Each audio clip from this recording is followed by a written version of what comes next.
I can feel the specter of my editor over me being like, be quiet.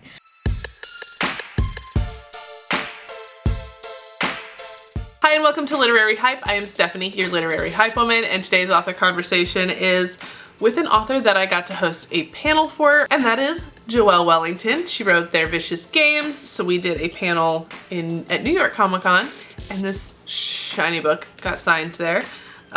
So we decided to meet up for a few minutes at YALLFest 2023 in Charleston, South Carolina, to talk about the shenanigans that happen in this book, and there are a lot. And just kind of hang out and get to know Joelle a little bit. So here's my conversation with Joelle. You are at YALLFest as an invited guest. Yes, I am at YALLFest. What is it like for you, for your debut book, to get this kind of enthusiasm behind it? It's so, like, I don't know, I feel like I've gaslit myself into thinking that no one reads my books. And then I continue to move through the world that way. And then I'm on the way to breakfast and somebody's like, Joelle? And I'm like, what? And I turn around and it's like, we thought we recognized you. It's like, I don't know you. Like that kind of thing. Like, I'm like, oh, people do read my books. And like, it's just such an honor. I'm so excited to be here. I mean, it's a good book. Thank you. Your novel that is out in the world now is called Their Vicious Games. So for anybody who hasn't seen it, which I don't understand if you haven't seen it, because I am getting spammed by it and I have 2 copies. Like, I get the targeted ads for it. So tell us about Their Vicious Games. Okay, so Their Vicious Games is... People keep calling it a dark academia, which I guess. It has the vibe. It has the vibe, but it is a satirical thriller about a young black girl named Medina Walker who has lost her acceptance to her college of choice, and to get it back, she has to enter a competition called The Finish, which she thinks is like different like word teasers and etiquette lessons, but really it's a game of deadly proportions. It's like Hunger Games meets The Bachelor with dark academia. Exactly. Heavy on The Bachelor. Heavy on The Bachelor. I always think, I'm like, but remember, The Bachelor, they're fighting over a man. So. To the death. To the death. How did you come up with this story idea? I watched the movie Ready or Not, which is one of my favorite movies, but I had always thought that it hadn't pushed farther enough in terms of its themes. It's about a young woman who marries into a very wealthy family, and she's hunted in a game of hide and seek by her in-laws. And I thought it was like a really interesting commentary on class, but it didn't push hard enough on that. It was just like a bit of fun, and so I really wanted to like really push that, and at the same time as the pandemic, and I was watching my comfort watches, which is The Bachelor, and so I combined those things because I was like, that would be fun. And I understand that Their Vicious Games was not your first choice in title. No. And you did something very dramatic because you were so sold on your title. You want to talk about that? Yes. So first of all, the original title was Bloodsport, which I have tattooed on my body. Right there. Right here. Because I loved it so much and I was so attached. But when we were talking about it, my editor was like, hey, I am so sorry, but we have to change the title. And I was like, what do you mean? She was like, well, SEO purposes, like when you search Bloodsport, your name's not going to pop up. Sylvester Stallone's 70-something film is going to pop up. And I was like, okay, what does that have to do with me? She was like, that means you can't have this title. And they kept sending me titles that I could not. I was like, what is this? And we were like sitting there for like 6 weeks going back and forth until finally I sent in a very long list of titles and was like, pick. And from that, we got to Their Vicious Games. What is the process like for you as a debut to try to push for what you want? And how does that, like, learning how to push for what you want for your book? I have an amazing agent who, like, holds my hand through it, because I remember as soon as she told me what they were, like, the options were, I was like, no, it all sounds like Mortal Kombat finishing phrases. Like, I finished them? What does that mean? No, I don't want that.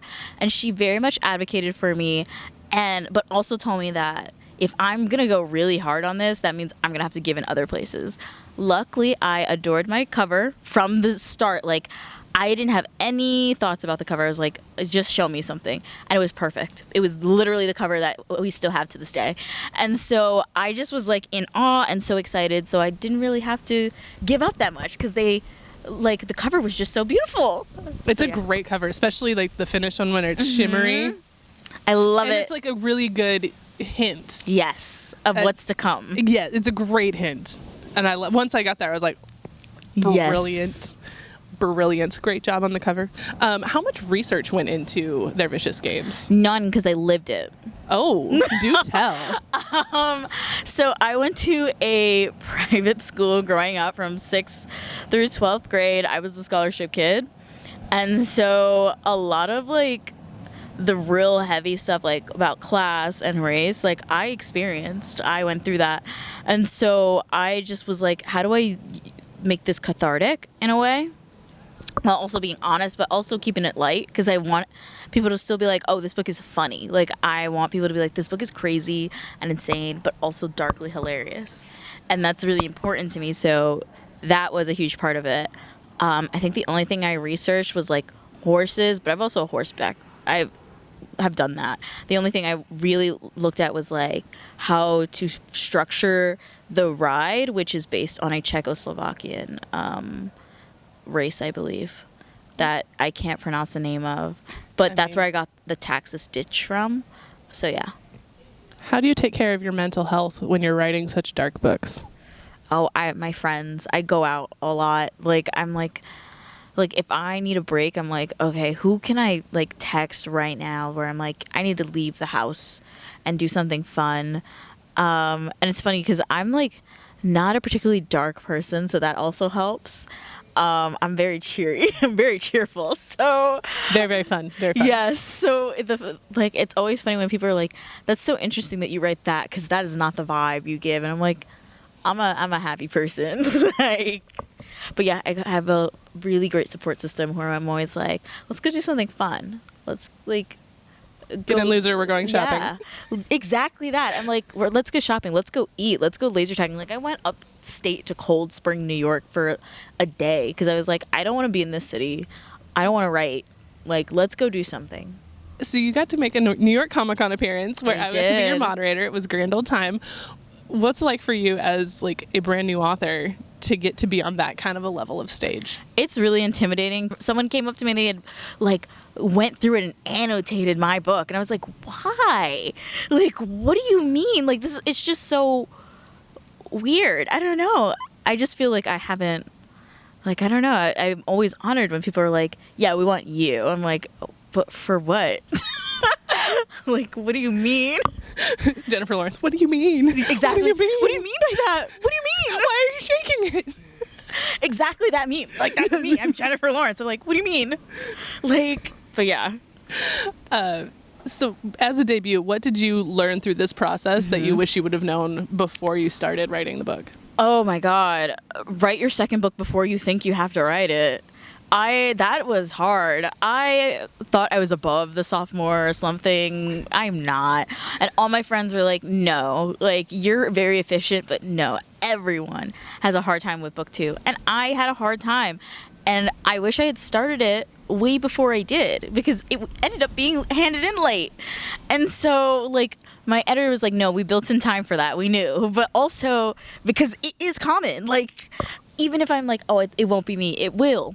And I wish I had started earlier. Like, I think about that constantly. I'm like, oh. So what did you learn from other authors that has helped you get through this first book and in through turning in your second book? Oh my God, don't kill myself. That's what they are like, don't kill yourself to like push this book.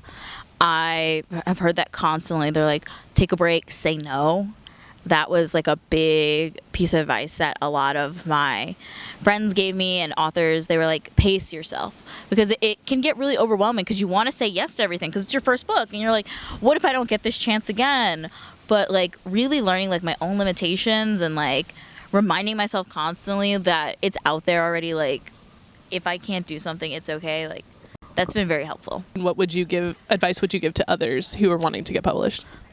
Take a break is the best advice. My friend Cameron Garrett tells me that all the time, because I'm always like, this is what I'm working on. She's like, breathe. I'm like, all right. Yes, ma'am. Yeah, she's always like, you need to relax. Like, you don't have to do it right now. And my piece of advice that I give everyone, especially to people who want to write, is read more. which is something I always have to remind myself to do. I feel like when you become an author, it is really hard to read still because you have so many deadlines, but I really do make out time every single day to read for like an hour. Because I feel like it informs your writing in like the things you want to write and the things you don't. And both are equally important to know. I cannot read that fast. I used to be able to when I was younger, but now I'm like, I feel like I've slowed down so much. Like, I can still write fast, but like reading, I'm reading every single word on a page when that's not necessary. I've learned that like to understand a sentence, you only need the first like few words and the last few words in a sentence. I don't know why I'm lingering over ands and thes. Like, what am I doing? In researching you for the panel, I learned that you also love string art and crochet. And yeah. I can't crochet very well, but I knit. So how does that help you with your creative process as a writer? Oh, whenever I am like stumped, because I don't really believe in writer's block, like whenever I'm stumped by something, I will like talk to myself while I crochet to like work through it. Or I'll be listening to my playlist for my book to work through it. Because I just feel like at a certain point, like now that writing is my job, it can't really be a hobby anymore.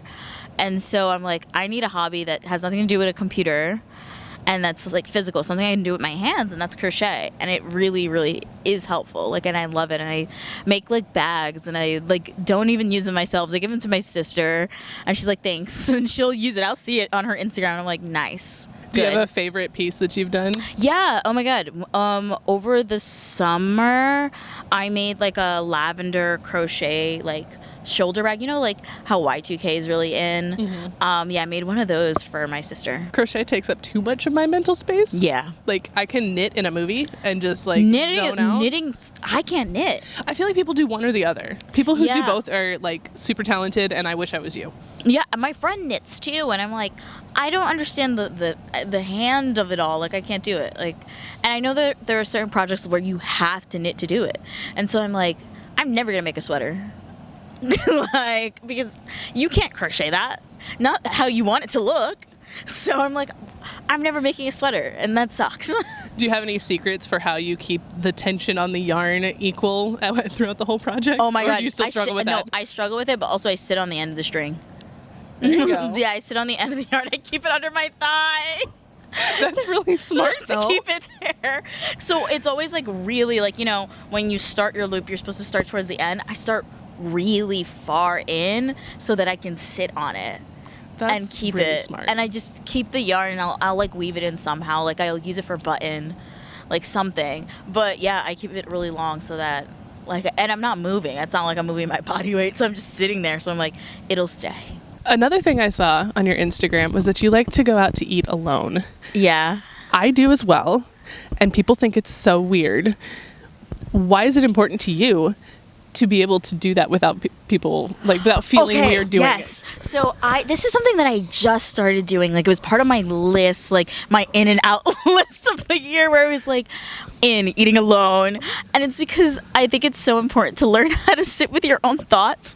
I know it's like really uncomfortable, and we're in a culture where it's like simultaneously like really solitary, like isolationist, but also like move as a group pack mentality. But I think it's really important to be able to just sit in your own thoughts and like have experiences that are just for yourself. So I go to the movies alone. I will go to a store alone. I will eat alone. And I try and do that like once a month, just because like, yeah, it's an uncomfortable thing, but I think it's important that you become comfortable with yourself. I didn't realize how subversive it was until people started thanking me for being like inspiring them to do it, like just to go sit at dinner and eat and read. And they're like, that's so cool that you're strong enough in yourself to do that. And I didn't think about it that way. And then when you posted it, I was like, okay. Yeah, I didn't realize either, but then I was like, it's funny because I'll go to a restaurant in the city, like right before I have to like plans or something, and I'll eat alone. And they're like, are we waiting on anyone? I'm like, no, like it's me. Like, what do you mean? Like, it's fine. And they're like, oh, and I'm like, why are we like that? No, yeah, I'm like, it's fine. Like, it's not a big deal, people. Yeah, I'm like, you're still gonna get a tip. Like, you're good. Yeah. Like, don't be weird about it. Yeah. I think it's really important to just like learn how to be by yourself and with your own thoughts, and not be afraid of that. So, Sophomore slump. Talk to us about the second book and what you got cooking. The Blonde Dies First is going to be my sophomore book. I really love it. It is a horror thriller, horror comedy thing that is an homage to the genre of horror and also the place I grew up, Brooklyn. And it's sapphic, which I'm really excited for. And it was really, like, I've had the idea since I sold Their Vicious Games, but I didn't have, like, a story. I just had this premise of this group of teenagers being, like, chased through Brooklyn by a demon. And I was like, yeah, that's not a real premise. Like, that doesn't mean anything. But basically, I ended up coming to the character of Devin, who has a twin sister named Drew who goes to a private school and has graduated a whole year earlier. And so to hide her devastation around that, she is very intent on Drew having the last best summer ever. And so to prove that to her sister that she's, like, down for anything, they go to a party where a Ouija board is pulled out. And the host of the party accidentally summons a demon that attaches itself to the friend group and chases them through Brooklyn. And the demon is actually hunting them in the order of traditional slasher movie kills. Henceforth, the blonde, who is Devin, dies first. What is it about horror thriller genre that you love so much? I just think that it's so fun and so subversive, and I feel like for so long, like, horror has been, like, a very, like, hallmark and, like, a home for queer people, and I just feel like I can write anything in that genre, and I can push, like, themes, and I can explore darker things without feeling weird. And I also think it always reflects societal fears at a given time. Like, you think about any movie and the time that it takes place in, it reflects those societal fears. And I think that's so interesting and fun to explore and play with. Because there are less rules with horror. The only rule is be scary. As opposed to other genres, which I feel like have much starker, like, genre convention. Do you ever do any, like, psychological readings to try to help shape your characters? For this book, I read a lot about twins, and, like, inferiority complexes and just things like that, and, like, parental relationships with twins and how they treat them differently. So I read a lot about that. But a lot of the stuff I just kind of reached within, and I'm like, what is the scariest, goriest thing I can come up with? And so much. This book in particular, my editor is like, pull it back.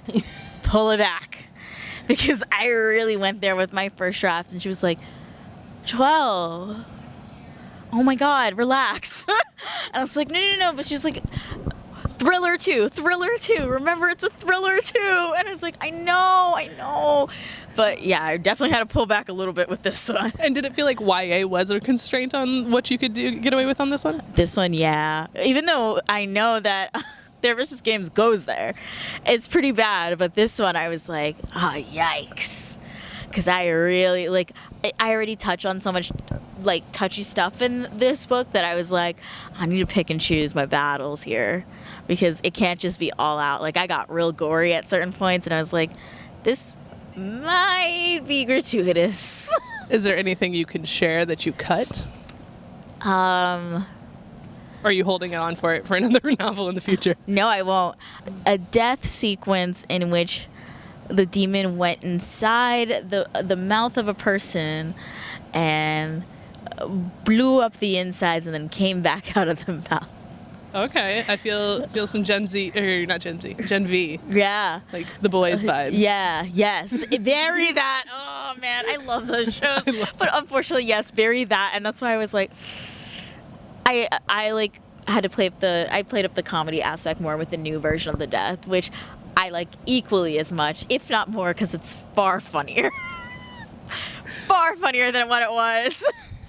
I mean, we love some good, funny moments in these horror books. Is there anything else you want to talk about?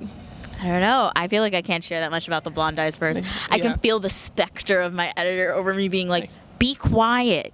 Because during my launch, they were like, what's next? And she's like lurking in the back of the bookstore. And I'm like, can I say? And she's like, no. And I was like, okay. I mean, and we don't want you to get in trouble. We want the scoop, but we don't want you to get in trouble. Like I feel her ghost being like, Joelle, shh. So. And it comes out the day before my birthday. Yes, July 30th. Happy birthday to me. It's going to be a good book day because JC Lee's got a book coming out that day too. Yes. Good book day for me. So the last question we always ask. Yes. Because this is literary hype. What books are you hyped about? Okay, so I am currently reading Rouge by Mona Awad. Because I always try and read one adult book because I'm trying to write adult eventually. So I'm like, let me stay on top of that. And then the book I'm like currently reading every time I walk anywhere is Where Sleeping Girls Lie by Farida, my friend. It is so good. I'm very excited. I need it. Well, thank you so much for taking time out of your y'all fest. Thank you for having me. This was such a fun conversation. Thank you.